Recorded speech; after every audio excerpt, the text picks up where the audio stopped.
नमस्कार दोस्तों, रूस और यूक्रेन के युद्ध के बारे में हम लोग रिसेंट टाइम में बहुत कुछ सुन रहे हैं और सबसे इम्पोर्टेंट हम लोग ये जानने की कोशिश कर रहे हैं कि इसका भारत के ऊपर क्या असर होगा, क्योंकि भारत के लिए रूस और अमेरिका दोनों सेम है। चलिए आइए इस वीडियो में हम लोग समझने की कोशिश करते हैं कि इस सारे युद्ध का भारत के हिसाब से क्या सामरिक संबंध है और इस युद्ध का भारत के ऊपर क्या असर पड़ेगा, क्या हमारे जीवन में भी इसका असर पड़ सकता है या नहीं पड़ सकता है। इस वीडियो में हम लोग जरूर समझने की कोशिश करेंगे।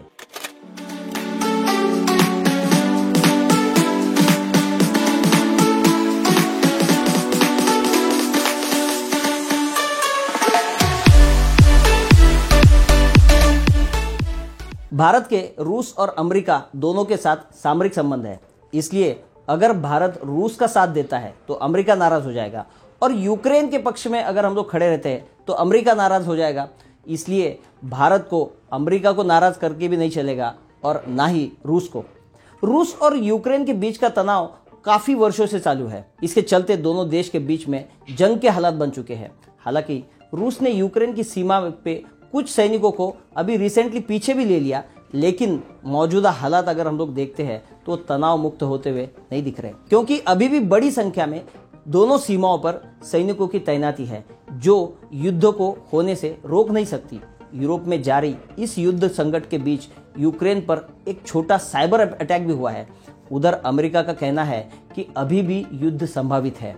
अमेरिका के राष्ट्रपति जो बाइडेन का कहना था कि यूक्रेन पर रूस के आक्रमण की आशंका अभी भी बनी हुई है और इस हमले का निर्णायक जवाब देने के लिए अमेरिका बिल्कुल तैयार है। दुनिया के तमाम देश साशंकित है कि रूस और यूक्रेन के बीच जो युद्ध है वो होकर रहेगा। अमेरिका के अलावा यूरोप के कई देश यूक्रेन के साथ खड़े हैं, तो कई देश रूस के साथ भी खड़े हैं। अगर यूक्रेन और रूस में युद्ध छिड़ा तो स्थितियां भयावह हो सकती है और ये तीसरे विश्व युद्ध में भी परावर्तित हो सकती है। ऐसे में बहुत सारे देश ये चाहते हैं कि युद्ध ना हो। भारत भी यही चाहेगा कि रूस और यूक्रेन के बीच में बिल्कुल तनाव जो है वो खत्म हो जाए। भारत नहीं चाहता है कि दोनों देश के बीच जो युद्ध है वो हो। यूक्रेन में रह रहे भारतीय वापस लौटने से लेकर भारत सरकार ने एडवाइजरी भी जारी की है। सरकार ने कहा कि अगर आपको यूक्रेन में रहना है और बहुत ही इंपॉर्टेंट काम है तो ही आप यूक्रेन में रहे, नहीं तो वापस लौट जाए। सवाल ये भी है कि अगर रूस यूक्रेन पर हमला करता है तो भारत को कौन सा नफा या नुकसान झेलना पड़ सकता है, हम लोग आगे समझते हैं। इस सारी कड़ी में भारत के ऊपर एक धर्म संकट है, क्योंकि एक तरफ तो रूस है और दूसरी तरफ यूक्रेन के साथ अमेरिका है और अमेरिका के साथ में यूरोप के कई देश हैं जो नाटो के मेंबर हैं और ये सारे जो नाटो के मेंबर हैं वो सारे रूस के खिलाफ है। अंतर्राष्ट्रीय संबंधों पर पीएचडी कर चुके मीडिया शिक्षक डॉक्टर निरंजन कुमार बताते हैं कि भारत के साथ ये धर्म संकट है, क्योंकि दोनों ही देशों के साथ इसके संबंध प्रगाढ़ है।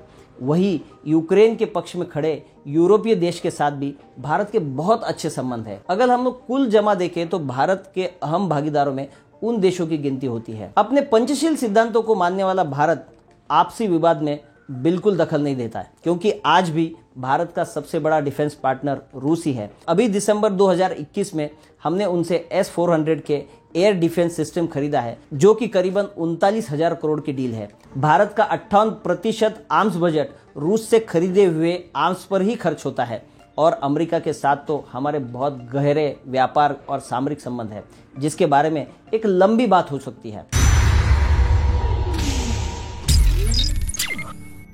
अगर हम लोग भारत और रूस के डिफेंस पार्टनरशिप की बात करें तो S-400 air defence missile system जो हमने खरीदे हैं वो डील अभी भी जारी है।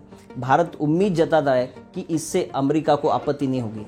हालांकि 2016 में अमेरिका के राष्ट्रपति के जो चुनाव हुए थे उसमें रूस का हस्तक्षेप हुआ था और अमेरिका ने एक एक्ट पास किया था जिसके मुताबिक अमेरिका रूस से सैन्य उपकरण खरीदने वाले सारे देशों पर प्रतिबंध लगाता है। 2018 में जो डील हुई है उसके मुताबिक भारत तो हर हाल में रूस से S-400 खरीदेगा। ऐसे में यूक्रेन के संग रूस में जो तनातनी बढ़ी है उस वजह से अमेरिका भारत पर कड़े प्रतिबंध भी लगा सकता है। दोस्तों, रूस अगर यूक्रेन पर हमला करता है तो यूरोपियन कंट्रीज को इस बात की चिंता है कि रूस तेल और गैस की आपूर्ति बंद कर देगा, कीमतें बढ़ा देगा, क्योंकि रूस और यूक्रेन के बीच अभी जो तनातनी हुई है उसमें तेल की कीमतों में 14% की बढ़ोतरी हुई है। आशंका यह भी जताई जा रही है कि स्थितियां नियंत्रित नहीं हुई तो तेल की कीमत $125 प्रति बैरल तक पहुंच सकती है और ऐसे में भारत पर भी इसका एक व्यापक असर पड़ सकता है।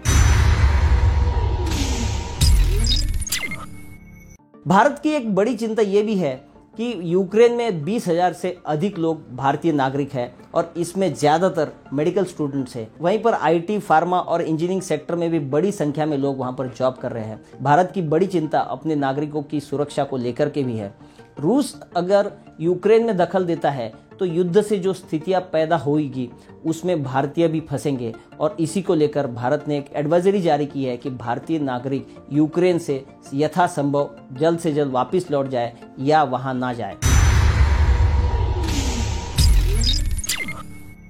दोस्तों, अंतर्राष्ट्रीय सुरक्षा की हम लोग अगर बात करते हैं तो भारत खुद भी दगाबाज दुश्मन देशों से घिरा हुआ है। एक तरफ नापाक इरादों वाला देश पाकिस्तान है तो दूसरी तरफ चालबाज चीन, और वहीं नेपाल के साथ भी हम लोग कुछ बिंदुओं पर विवाद चल ही रहा है। खासकर लद्दाख और कश्मीर भारत के सबसे संवेदनशील हिस्से हैं, जहां पर पाकिस्तान और चीन जैसे देशों से चुनौती है। ऐसे में अमेरिकी सपोर्ट वाले यूक्रेन और रूस में से भारत अगर किसी एक पक्ष को नाराज करता है तो कूटनीतिक स्तर पर इसका फायदा चीन को मिल सकता है। ऐसे में भारत अपने पंचशील सिद्धांतों पर ही टिका रहना चाहेगा। हालांकि फिलहाल भारत की सबसे बड़ी चिंता यूक्रेन में रह रहे भारतीयों की जल्द वापसी को लेकर है, क्योंकि अगर युद्ध हुआ तो रेस्क्यू कर पाना मुश्किल और चुनौतीपूर्ण होगा। तो दोस्तों, आपको क्या लगता है कि यूक्रेन और रशिया के बीच में जो युद्ध की परिस्थिति है उसमें भारत के ऊपर क्या असर पड़ेगा? क्या हमारे पास तेल की कीमतें बढ़ेगी? क्या शेयर मार्केट गिरने के भी चांसेस है, या और कौन से स्तर पर हमारे पास में इसका असर हो सकता है? ये भी हमें कमेंट सेक्शन में बताइए। और ऐसे कौन से सब्जेक्ट के ऊपर आपको वीडियोस चाहिए ये भी आप हमें बता सकते हैं। और ये वीडियो आपको कैसा लगा ये भी हमें बताइए। और इस वीडियो को लाइक, कमेंट और शेयर जरूर कीजिए और हमारा चैनल भी सब्सक्राइब कीजिए। Thank you so much.